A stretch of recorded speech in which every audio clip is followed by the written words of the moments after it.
All right. Hello, everybody, and welcome to the next edition of STATURDAY Chat Live. So, hello and namaste. It's good to see all of you. Please drop a comment or whatever in the chat, and we'll get busy answering those. So, sorry for the little delay there, a little tech difficulty. I took all my computer stuff down and reconnected everything, and then the inputs weren't quite what they were before, so I had to figure out exactly what was plugging into what and what was making noise and what wasn't making noise. So that is resolved. I'm glad you all are here on Saturday, the 15th of January 2022. So I hope you all are doing very well. If you are new to the stream, just kind of give you ground rules to how this works. So I try to keep things around 30 minutes to an hour, as long as the conversation, everything is going well. So we'll see how that goes. And I can't always answer every single question that is placed in the chat. I will do my best to answer every question. And if not, I always take notes here on my little notepad. I have my little notepad here that you can see from this camera angle. And I will try to get back and answer them at a later time. So I hope you all are doing well. Please put a comment in the chat. Let me know where you are watching from. I always like to know where everyone is at. So if you don't know, I am near Cincinnati, Ohio, and that's where we are now. Today is a huge day for Cincinnati. Go Cincinnati Bengals football. We'll see how they do later. We haven't won a playoff game in 30 years, so we're hoping we can win today. All right. So who do we got in here? All right, Glenn, good to see you, my friend. Good to see you back. Congratulations on your academic work. That is fantastic. Very proud of you. Good job. Good to see you here. Let's see. California, thank you for coming by. Eve, I'll just call you Eve. And we'll get to some more, stats type questions as we go. From Zimbabwe, awesome. Good to see you. That's amazing to have someone from Zimbabwe. It's great to have so many of you who are in different parts of the world, come to YouTube and learn, and of course, chime into this live stream where I can talk to you one-on-one basically, and just kind of see how you're doing and answer the questions sort of the best I can. So yeah, fill up that chat. And I'll come back if you put a question in there. I can come back to those questions and answer them the best I can, even if it's not immediately. So also a reminder that I always put this up. I do appreciate it. Super chats and PayPal tips are always welcome. It helps the channel. I do everything based off just whatever YouTube revenue and donations and super chats, and I do have some merch on my channel. So if you can have a couple dollars, it really does help me out. But I know that everyone is strapped for money nowadays, or pretty much all the time. So I won't bother you too much with it. But if you do have a couple bucks, it does help the channel, of course. All right, let's go back to our comments. All right, some more Californian Sophia. It's good to you. I hope Sophia or Sophia. Good to see you. Thank you for stopping by. Jakarta, amazing. So we got India. Awesome. India. I love my viewers in India. I would not be here without all of you. So namaste, and I hope you all are doing well there. All right, so let's move on to the meat of the live stream, so I can give you some updates on what's going on. So, Taya, excellent. What's going on with the channel? So, as you saw, if you're subscribed to the channel, which I assume most of you are, I released a video on data transformations, the square root transformation. That video is done very well. It's done way better than I thought it ever would. It's sort of a niche topic. But it's the past 10 videos I released, that's the number one of the last 10 I released as far as the viewership up to now. So I'm very happy with that, and everyone seems to be responding well to that. The next video I'm working on is a similar video, but this one will be about the logarithmic or the log transformation, which is very similar to the square root transformation. So the video will be similar in terms of its structure and what it hopes to get across to you. So you can expect that hopefully in the next week or two. It's a busy time at work right now and some other things that are going on. So I do my best to get content out to you, but of course, YouTube is not something I do full time.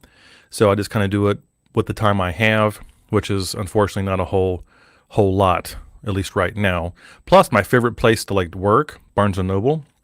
They closed the one here kind of near my house, and then they're reopening a new one, which is next week. So once that's open, that'll be my favorite place to go and sit and work. and that'll be back, open. So that'll be awesome. I can do some work there, which makes me more productive, to be quite honest. All right, so more people from India. Excellent. So I'm going to continue some more videos on data transformations. I know a lot of you have asked for videos on design of experiments. So as I mentioned in the last live stream, what I've been doing is I've been researching a lot about design of experiments, conceptualizing how I might put it together and storyboard it, and how I might teach that to you that want to learn about it. It's a very interesting topic. Of course, design of experiments is often covered in like the analysis of variance chapters in many stats books, so at ANOVA, because they are, of course, related. But the design of the experiment, like the underlying design of them, is actually an entire discipline in and of itself. So while I can't, go into the weeds on design of experiments, I do hope to put together, a short to moderate playlist on design of experiments for you, so you can kind of wrap your head around, how it works, sort of the library of designs, what is projectability and orthogonal designs and stuff like that, which I know are a bunch of words, but that's kind of my goal in the next sort of step. It's a little bit different because design of experiments isn't really about a whole lot of complex calculations. It's really about the design, figuring out the variables you want to put into your experiment, figuring out which variables, using interaction charts and things like that, main effects graphs to see which ones, or Pareto charts to see which ones are contributing to any changes in the dependent variable. So that is what I'm working on. As you know, for me to do my style of teaching, it takes time to think about how to break it apart inside my head and then put it back together again so you can then learn it as well. Other things, I might be working on some more involved cohort-based paid courses, which of course is not for everyone, but it's much more of like a class. And I'll hopefully maybe have some more, to talk about that in the next live stream in 2 weeks. But yeah, so I'll talk more about that then, because it's still in the very, very, very early stages. But I can kind of walk you through what that might be. All right. What else is going on? So obviously this is the beginning of a new semester for many students, and a lot of schools are starting online, at least for the first couple of weeks. So of course, if you know anyone that could benefit from my channel or others like my channel that need the help, during this online period and throughout the semester, please share the channels. It does us a lot of good, of course. All right. Looking at the chat here. Let's see here. All right. How to deal with data structure, a tool. That's a very open-ended question. You can write a whole book about how to deal with data structure. So I'd have to maybe think about something more specific. I'm not sure if you're talking about, how you might structure tables in SQL, or how you might do JSON or something else like that. It's a very open-ended question. So if you have something specific, Atul, please drop it in the chat and I'll do my best to answer. All right. Glenn, I have a bunch of data about photo quality. Basically, it takes photo ops and divides by rejected photos. Most people, so percentage normally fill 99.800%, occasional values around 92 continued. How do I prepare this small range for a better analysis? Glenn, I'm not sure I can answer that. I'm not exactly sure what you're actually asking here. It might be best if we do that off the live streams. I know we keep in contact on LinkedIn and stuff like that. If I know more about that project, I might be able to actually answer that question better. So yeah, I'm trying to figure out what exactly you're meaning there, but I can't quite decipher it here in the live stream. So maybe drop that off. Maybe just message me offline. Okay. Sorry, buddy. All right. All right, what else is going on? Get in that chat there. Tell me what you're thinking about, what's working for you. I'd like to know how your new year is going. It's we're 2 weeks into the new year here, and a lot of stuff going on. Of course, we're all dealing with Omicron. I know that here in the United States, it's really burning through. It's burning through everywhere. It's just crazy. I know so many people who are sick. Most of them I would say are pretty mild, but some people are having a lot of problems with it. It just depends. So I think we got another couple of weeks of this here in the U.S. at least for this to sort of peak. I think it's peaking in the UK right now, and it'll peak here in a week or so, and then we'll be on the downslope. And I do think that this is sort of the last gasp of COVID before it just becomes endemic and it's something we deal with, kind of like the flu. So usually what happens is these viruses, towards the end, you'll get something like this that's relatively mild, but very, easily spread, and everyone ends up getting it. So you have vaccines plus herd immunity, and I think over the next couple of weeks, at least here in the U.S. and other places where it kind of hit first, we'll be on the downslope, and I hope by like March, we'll be getting pretty much, maybe in February, pretty much back to normal, which will be really nice, So, all right. Again, please post your comments, thoughts, questions in the chat, and I will do my best to answer them. So, other things that are coming up on the channel sort of this year, because we are talking about a new year. So I mentioned design of experiments, and some of you have also talked about wanting videos on some time series type stuff, which of course is related to regression in many instances. So, excuse me. So I hope to do some more videos on that as well, given the time I have. And, again, it just depends on whatever time I have to devote to it, because I do have 3 jobs and it's very challenging to get to it. All right, so here, as I pursue my degree in math, some of the course names leave me guessing. Don't they all? What is mathematical modeling and dimensional modeling? So, you're right, these things can mean many things, Glenn. I myself have not taken any courses in mathematical modeling and dimensional modeling. So, it could be a lot of things. And I would just be guessing as to what they might be sort of in your context. So mathematical modeling could be various things. Could be, coming up with mathematical models that are generalized versions of some sort of phenomena that exists in the real world. Mathematical modeling. It could be distributions. It could be all kinds of things. Dimensional modeling, if it's talking about multi-dimensional space, of course, we're all familiar with 2- and 3-dimensional space, but as we get into multi-dimensional spaces, things can get very weird and hard to conceptualize. So you might be doing a lot of matrix operations in multi-dimensional modeling, like tensors as an example. So it could be a lot of things. My recommendation, and you might have done this already, Glenn, is to just do some searches for like syllabi in this area, and then you can get a general idea. And I'm probably going to do the same. I'm going to write this down on my notepad. So, mathematical modeling and dimensional modeling. Yeah, I'm not a math major, so I did not take higher level math classes. I took, most of the math classes that allowed me my degree, and of course my undergrad degree in math teaching. So it's hard for me to say exactly, Glenn, but I will do my best to look it up and not try to guess too much. All right, Benedictus, I'm just about to ask you about your opinion about the COVID forecast from a statistical point of view. Yes, so I will kind of said that before. I do think, from what I can see, in terms of the modeling, I actually think a lot of the models that were put forward actually had things being worse than they actually are. So that's a good thing.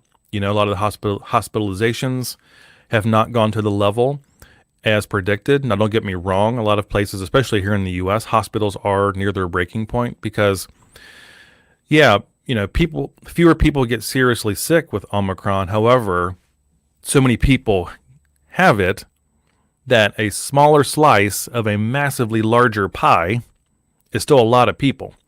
So a lot of hospitals are kind of at their breaking point here. And of course, what adds to that is that some of the people getting sick are hospital workers. So Hospitals are running out of doctors and nurses and other staff. And of course, airlines are doing the same thing. Schools, that's happening. So when something is this sort of contagious, what happens is the people who are doing the services that help sick people are also getting sick. And that's the biggest problem with this, right? So it's tough, but I do think that a couple more weeks, at least here in the US, will be on the very steep downslope gradient of this. And I think we're pretty much going to be back to normal here, maybe about a month or so. So, but look, honestly, I'd rather the mathematical models be a bit more dire than underestimate, of course. And of course, every official number that you're seeing is an undercount. So there's always cases and there's always sick individuals that don't get counted in these sort of samples. So I'm optimistic, optimistic. All right. What else we got going on? Yeah. Haven't had stats in a long time and having a hard time feeling confident on my stats for dissertation. 2 independent variables and 2 nominal. How can I refresh and feel more comfortable on reporting data? I'm not exactly sure about the 2 IV nomination and 2 DO nominal. Maybe you can clarify that for me. So this is actually a very common thing. A lot of individuals go into graduate school, and do their master's thesis or their dissertation, and they maybe not have had math or stats in a long time, and they're asked to do more quantitative type analysis for their thesis or dissertation. Now, when I was doing my master's and doctorate, I had to take some quantitative courses, to sort of refresh my memory and learn how to do the analysis in the context of doing a dissertation and stuff like that. So there may be courses you can take, in your program if you're still taking courses in your program. And of course, there are many other resources available. My YouTube channel being one. There are, dozens of other YouTube channels that can help out. You can find a cheap course on Udemy that can help you out. Another good strategy here, Eve, is to read other dissertations. So, go to your graduate school office, go to your program and ask, hey, what's a good, recent dissertation that did analysis kind of like mine that I could read and look at as a model to see how they did their analysis. And of course, universities are full of researchers, so they can help you too because they do quantitative analysis. So just use the resources that are available to you in all realms for yourself, of course, but also the resources that are available to you in your institution, and then of course out there in the interwebs as well to refresh your memory. Because the analysis we do for dissertations and similar type documents is a bit different than we might do otherwise. They can be very formal. They can have very formal requirements. The dissertation committees can have their own idiosyncrasies about how they want things done, and you just have to figure out sort of what that is and navigate that process. Okay. All right. How was your weekend? So the weekend just started. It's just Saturday, but I think the weekend is going to be hopefully fairly nice. It's gotten really cold here where I'm at, but this is a football playoff weekend here in the U.S. So the NFL playoffs are this weekend, and our home team plays today in a few hours, and then there's 5 other games after that. So I'm going to enjoy the weekend and watch some football, which I tend to watch more at playoff time than during the season. So this is an exciting time. Do some things around the house. Been watching a lot of Oscar-nominated movies, some of which have been really good, some of which have not been very good. Kind of a movie buff myself. So I've had a good weekend and a good week so far. And of course, here in the U.S., Monday is a holiday. So Martin Luther King holiday. So it's a 3-day weekend, which is nice. And hopefully we'll all take some time Monday to celebrate what that means. Okay. All right. All right, 2 independent variables and 2 dependent variables. Okay, so when we get into multinomial, type stuff, things can get very, very complicated. So unless your research design specifically absolutely requires having two dependent variables, I highly recommend not setting up a design that way. It's almost always much better to set up a study design where you only have one dependent variable. Sometimes you can't. Sometimes it is unavoidable. So, one thing I might recommend you do, hey, look, see my here? My bookshelf? We're going to go over there. Go over there. So, where the hell is it? I hope it's not upstairs. Ah, here it is. Okay, so I recommend Eve, this title right here. So this Tabachnik, using multivariate statistics, has always been my go-to, and it covers, situations where there are more than one dependent variable. It's a very well-written book, so if you can find this book, I highly recommend getting a copy of it. That can be a very good guide for you. So, yeah, it really depends on the design of how you set things up, but in general, I would maybe try to rethink a design where you don't have more than one dependent variable. Things just get very messy, very complex.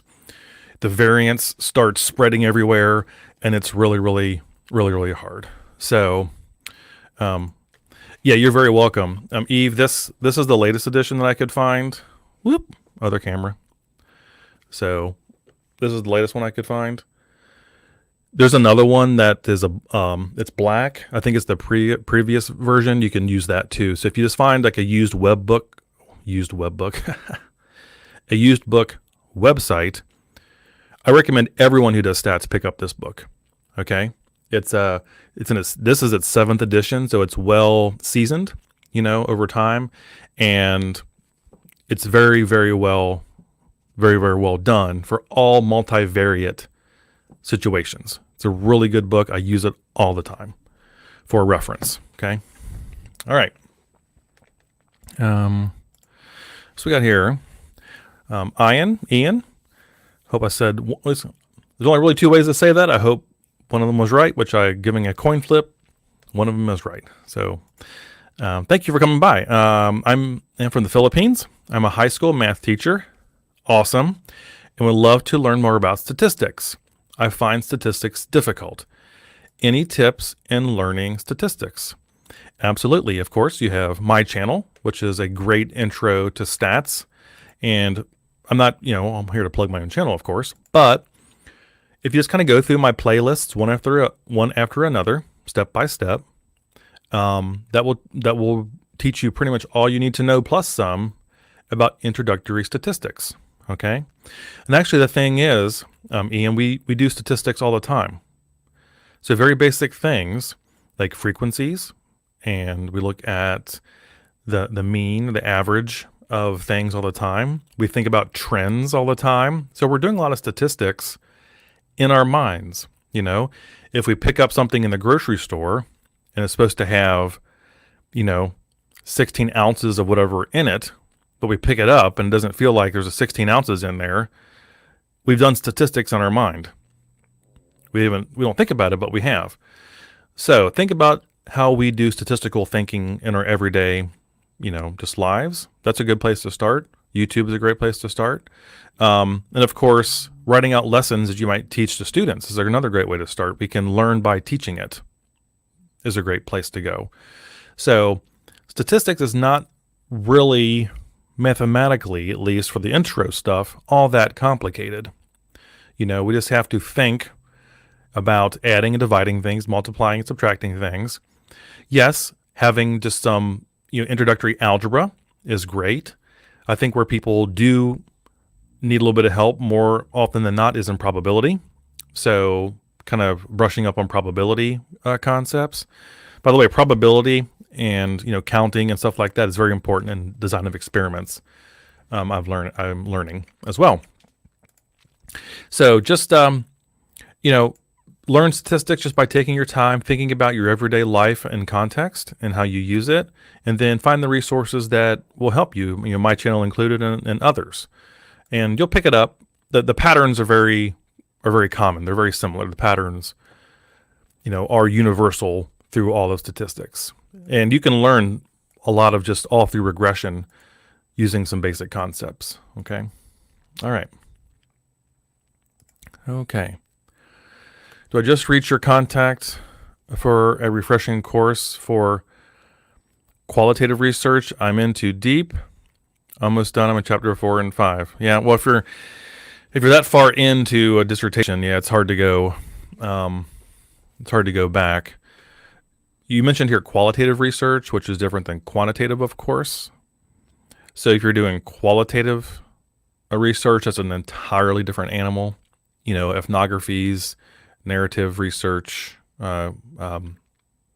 critical social research, stuff like that. So there's a lot of things in qualitative. I really don't do, obviously, videos on that kind of stuff, even though I did a lot of that in graduate school. I haven't done that in a while. So maybe you meant quantitative here. I could be wrong. But yeah, just clarify that for me if you need to.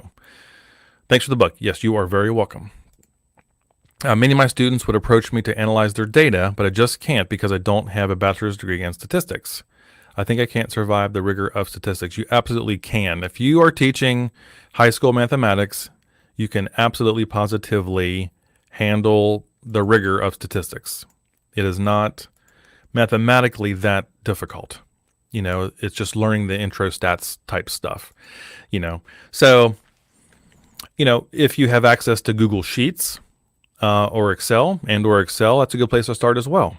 So some of the basic functions of statistics are also available in Google Sheets and Excel. It calls them things different, like the mean is average in Excel, but you can also learn some basic statistics just learning Excel and some of the functions that are in there. But any introductory statistics book that you can find. Of course, one of the ones I work on is this book. So this is the one I work on in my day job here. So if you can find this book, Ian, you should probably tell me which one is right. If you find this book used, pick it up, because it's the market leader in introductory statistics. It's the one I've been using for almost a decade now, even before I worked for the company that makes this book. It's very clear, easy to understand. So if you can find a copy of this book, Statistics for Business and Economics, add that to your library, because the way it's written, it's very, very clear. The writing is very clear, and that can help in your learning. Okay, so just utilize any resource you have to learn this stuff, because the math of introductory statistics is not difficult. Okay, all right. Yep. So meant quantitative. All right, that's what I thought. Okay, all right. Shivam, hope I'm saying that correctly, from India. Thank you for stopping by the live stream. It's great to have you, my friend. I hope you are doing well. So the data is dichotomous and ordinal from Likert scale questions.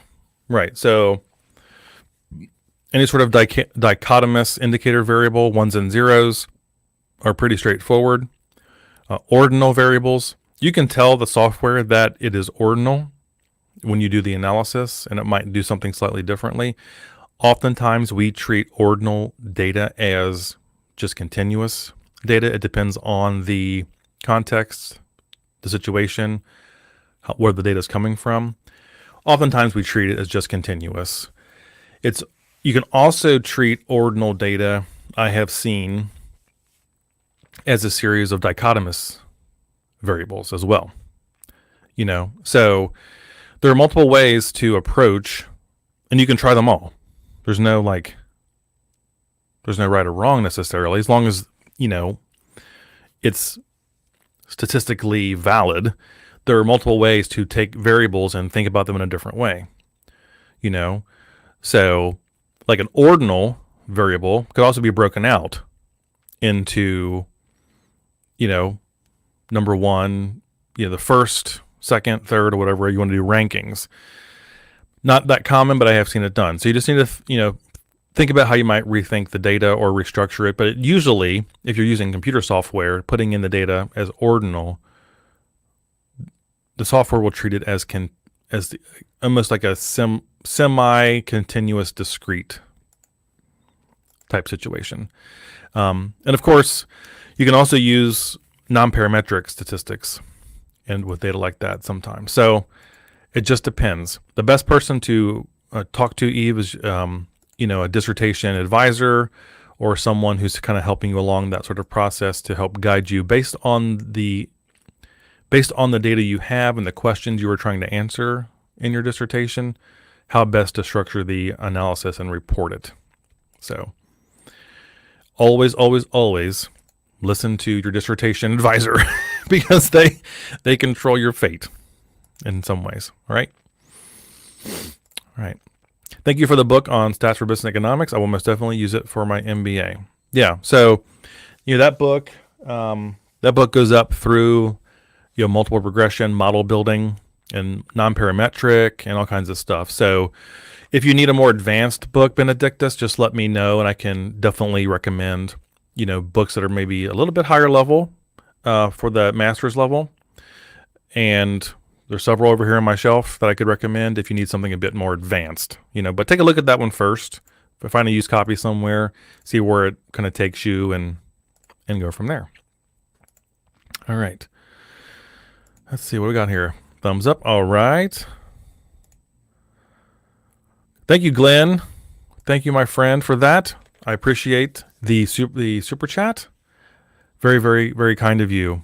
I'm glad I can kind of help you out. And again, I'm very, very happy for your success, Glenn. And I wish you all the best. And I hope to see you around.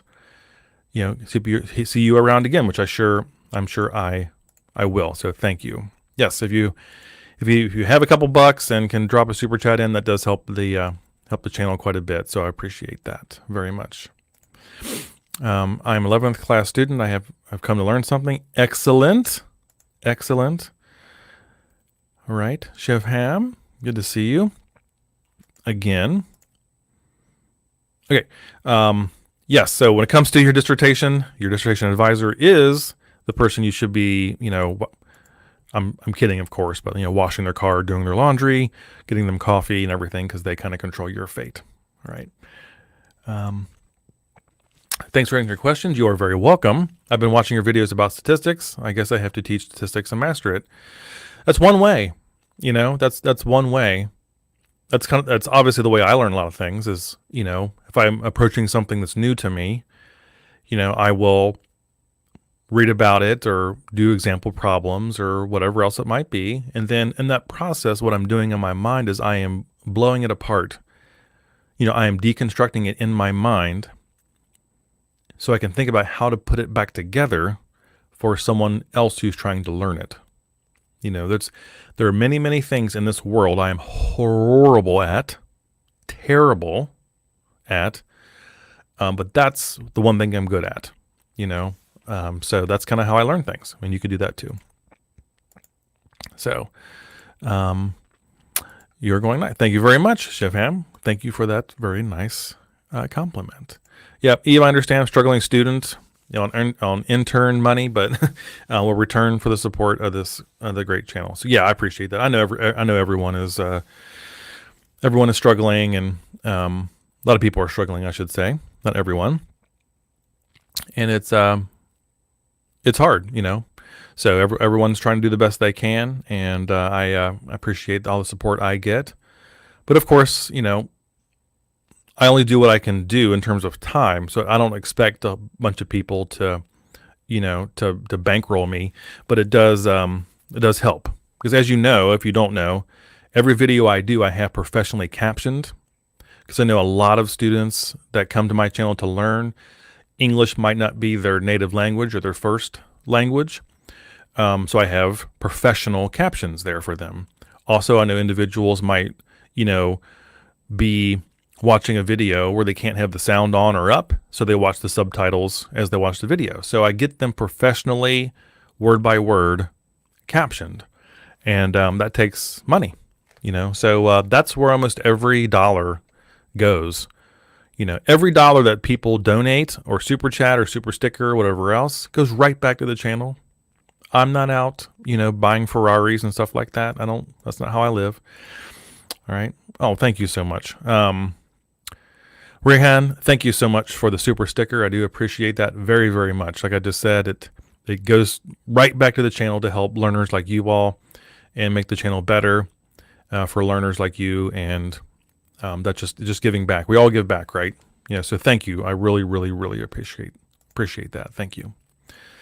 So who's the author of the book, Statistics for Business and Economics? Well, it depends on what edition, but all you have to do is remember the last name Anderson. So there are 7 authors on that book, at least for now. But the easiest thing to do is just to look up the last name Anderson for the author, and you'll find it. Okay? So it's commonly known as Anderson Sweeney Williams, the first 3 authors that wrote the book many years ago. But if you look for Statistics for Business and Economics, Anderson, you will find it. Okay? So, and again, just a disclaimer, my day job is working on that book.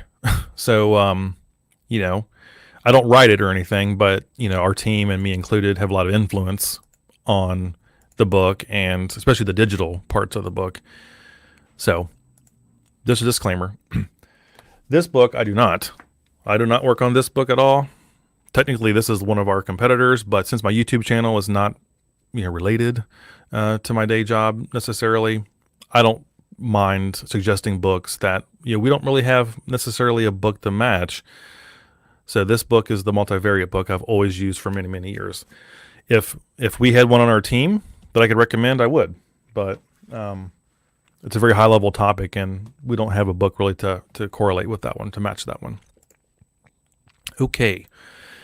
Let's see. What else we got here in the chat? I'm going to wrap this up here soon because I know you all have things to do in your day, and so do I, and I don't want to sit here and ramble any more than I already am. Okay?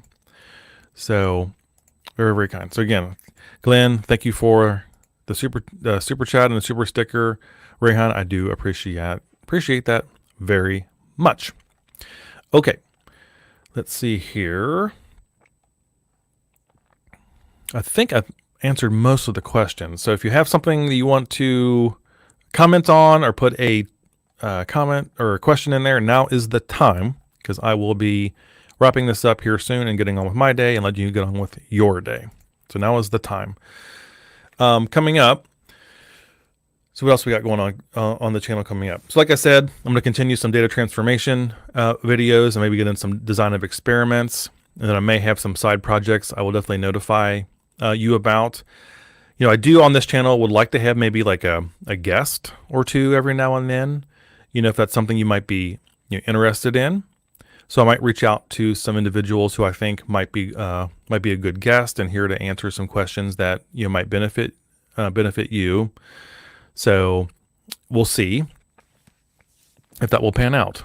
Okay, we will see. All right. Well, I don't think I see any new questions, so I will begin. Oh, here's one.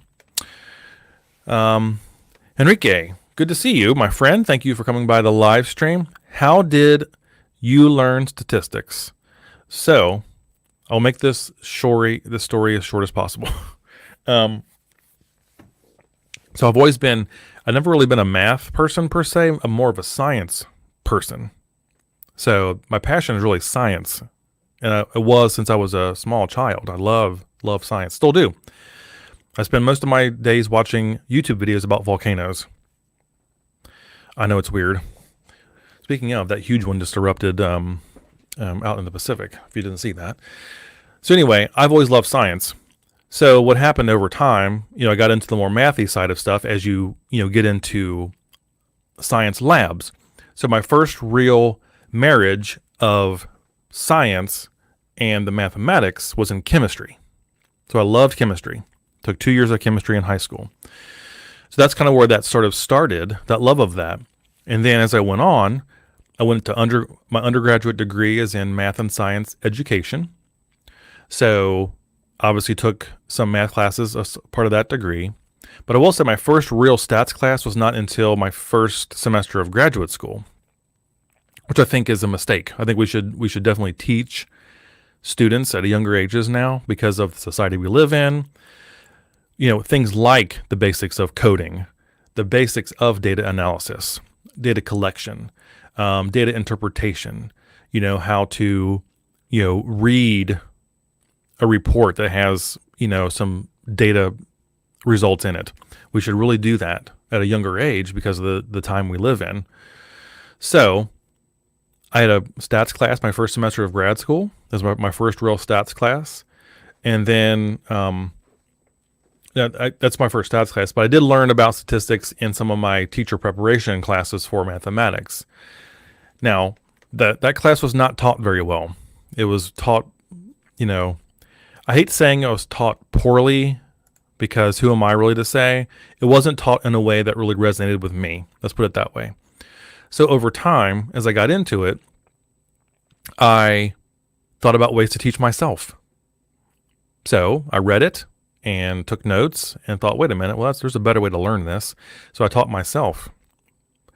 So a lot of statistics stuff that you see are self-taught because I'm better at teaching myself on many times than having someone else teach it to me. So, and then I got into teaching it because a lot of my friends and my brother's friends in our high school sort of circles needed a lot of math help. So I started tutoring math at that time. And then as I got into graduate school, I started tutoring statistics, one-on-one tutoring at Indiana University, where I was making more money tutoring statistics, finite mathematics, pre-calc, stuff like that. I was making more money doing that than I was as a graduate student teaching. It was just, I could have taught more. I had to tell people, I had to tell some people I don't have time. So, I started doing that. So I learned it that way.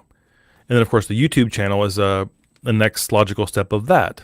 So once YouTube became more accessible and I had the equipment and stuff like that, I started, teaching statistics on YouTube because a lot of people need help, let me go back here.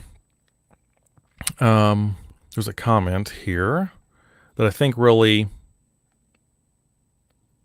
so Ian back here said, many students would like to approach me and analyze their data, but I just can't because I don't have a bachelor's degree in statistics. I think I can't survive the rigor of statistics. A lot of people feel that way. And my goal was to try to help with that, help people learn statistics. And of course, that was at a time when we weren't in the completely insane data-rich time that we're in now. This was like, 5-10 years ago. So, now it's even more important, right?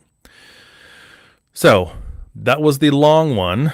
That was the long way of my journey in statistics. And now I just use whatever talents I have to teach and help people, with whatever time I have.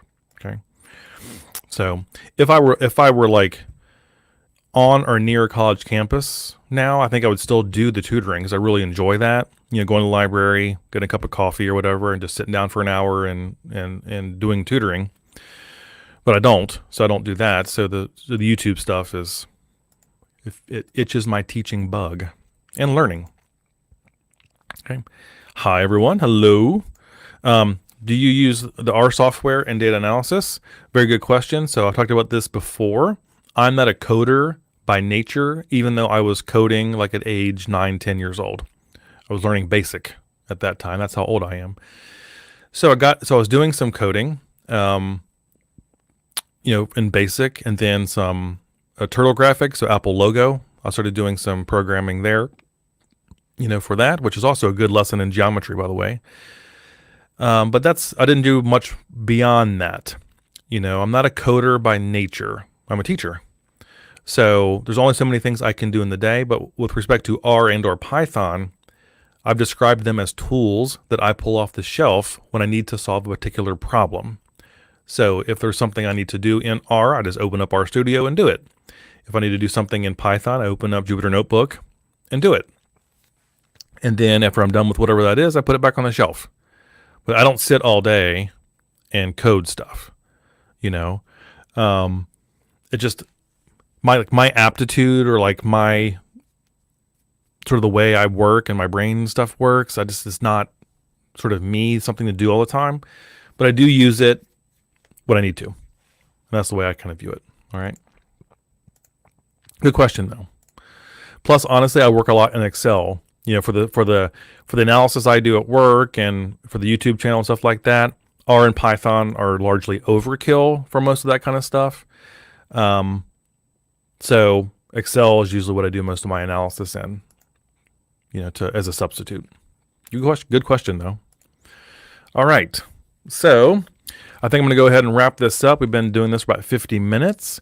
So the next live stream, unless anything happens, will be in 2 weeks. That will be on January 29th, in 2 weeks. And we'll talk more about these topics and kind of update on what I'm working on and sort of what you're working on. I do want to know more about what you're all doing. So I'm going to go ahead and wrap this up and get on with my day.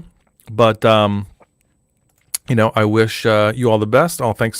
Thanks for the chat, and especially information on the book. It's past midnight here in Asia. Absolutely. I know you all are in different parts of the world, and I want to respect that too. So, yes, I will be here again in 2 weeks, barring anything that happens. But I wish you all the very best. I wish you all, you know, happiness and health and safety, and just encourage all of you to just hold tight, for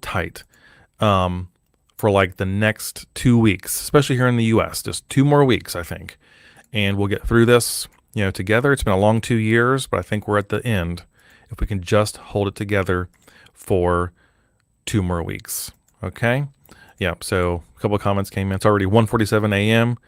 The fact that you all are listening at that late hour is very inspiring. I attended at least two stats courses, but I still understand the basic concepts. Anyone has the same problem as me. Yeah, George, what's up? Sorry, George, what's up? This is a very common problem. If you can understand the basic sort of concepts, you know, outside of the mathematics, you know, the conceptual things almost often get overlooked, and everyone's focused on all the math and numbers. But it's so important to understand the concept, like, you know, what is a distribution? What is a confidence interval? What are we doing when we do a hypothesis test? You know, what are the assumptions of regression? What can it do? What is the least squares actually mean? It literally, like, least squares literally means the minimum of the sum of the areas of squares. It literally means what it says. So, you know, finding out those fundamental concepts is the place to start, because then all the math on top of it is just, you know, computers mostly do that nowadays. So it's understanding when and how and why to use certain techniques, what questions they can answer, and things along those lines to get those fundamental concepts, you know? So, yes, it's a very common problem, you know, very common, but we do them every day, whether we know it or not. So just hang in there. You can get it. You know, you can get it. Yep. So George said, thanks. You're very welcome. Rahul, thanks. You are very welcome. Very question. Don't get me emotional here. How do you feel about knowing that you help a lot of people who struggle while studying? So basically the way I feel about that, Henrique, is that it's a way for me to utilize whatever talents I have been given, to utilize whatever skills that were taught to me by other great teachers, and do something I love to do. So it feels good. You know, it feels good to be able to help people. I wish I could do more of it, honestly, but I can't, you know, I just don't have time, and we can't make a living full time doing YouTube, at least in this area. And if you don't have health insurance here in the U.S., you're one illness away from bankruptcy. So it's really hard. I wish I could do more of it, but doing what I do on YouTube and stuff like that brings me a lot of joy and happiness. It also keeps me my brain working. There are times I'm thinking so hard. I swear, I'm not sure if you all feel this too. There are times when my brain's working so hard thinking about how to organize something and teach it to you all. Like I can feel my brain like a muscle that's pumping, right? I can feel it inside my skull. I can feel my brain burning calories. So it keeps me on the edge. It keeps me, sharp, keeps my mind going. I am in my mid 40s now, so it's important to keep my mind strong and use it a lot. So it helps me too, but in the end, knowing that I help a lot of people is just a way for me to pay it forward and use whatever talents and gifts I've been given naturally and whatever I've learned through some great teachers back. All right. Hi. Hello. Tanish. Hope I said that right. Thank you. Benedict, I wish you were teaching data statistics in my MBA program. Well, I am. It's on YouTube. Your teaching style was so clear and easily understood. Good. I'm glad that is. I'm glad you feel that way. That's my goal, is to make it easy to understand. And look, my YouTube channels are not my YouTube videos are not the most exciting thing in the world. I know that. I'm not doing fancy, music and graphics and other gimmicky type things, and that just don't fit me. I try to keep my videos clear, concise, to the point, so you don't get confused, so you can follow them along logically. And it seems to work, so I stick with it because I just want you to come to the channel, and every minute you spend on my channel, I want you to feel like it was worth it. Because your time is the most valuable thing. All of us, time is the most valuable thing. We don't get any of it back. It only runs forward. We don't get any of it back. So if you come to my YouTube channel and spend 5-10 minutes watching a video, it better be damn good. That's how I view it. That's also why it takes me a bit more time to make them. Because I look at every single damn thing on that video to make sure everything is right, everything is clear. I go through it several times after I've made it to make sure it flows. So I will take teaching style is so clear and easily understood any day over a bunch of fancy crap. So, all right. We were gonna stop this, but some more questions came in, so we'll keep going at least for a few more minutes. Tanish, how can I prepare for the mathematical formulation of statistics? So, as always, I got something over here for you. As many of you know, as many you know this. So this is the. I get it here. Yep. So this is the ISL book, the Introduction to Statistical Learning. It's not very clear. I'm sorry, because I have a book cover on it. There you go. So the ISL book. There's another one too. This is a bit more mathy. So Tanish, if you want to get more into the mathy type stuff, this is also free. It's available online. Most of you in this chat probably already know that. But so the Introduction to Statistical Learning is a bit more mathy. So they'll have they also have code examples in here as well. So that's a good place to start. You can't see that from there. But it goes into a bit more mathiness. That is just a white blob. Okay, there you go. You can see. So I would start there. Maybe start there if you want to get more into the math. Obviously, brush up on matrix algebra. Maybe some, introductory level calculus, if you want. Should get you most of the way. Okay. All right. Cigar. Been following your videos since a long time, almost a decade. You are right. This May, in what? 5 months? In 5 months, we will hit 10 years on YouTube. Or I will hit 10 years on YouTube. And we'll have a big old party or something. We'll have a big event when that happens. We'll have a 10-year celebration. But really, it's not a celebration of me. It's a celebration of all of you. Like, you all do the hard work. I just put the videos up, and you all take the time to watch them. So we'll celebrate you in May. All right.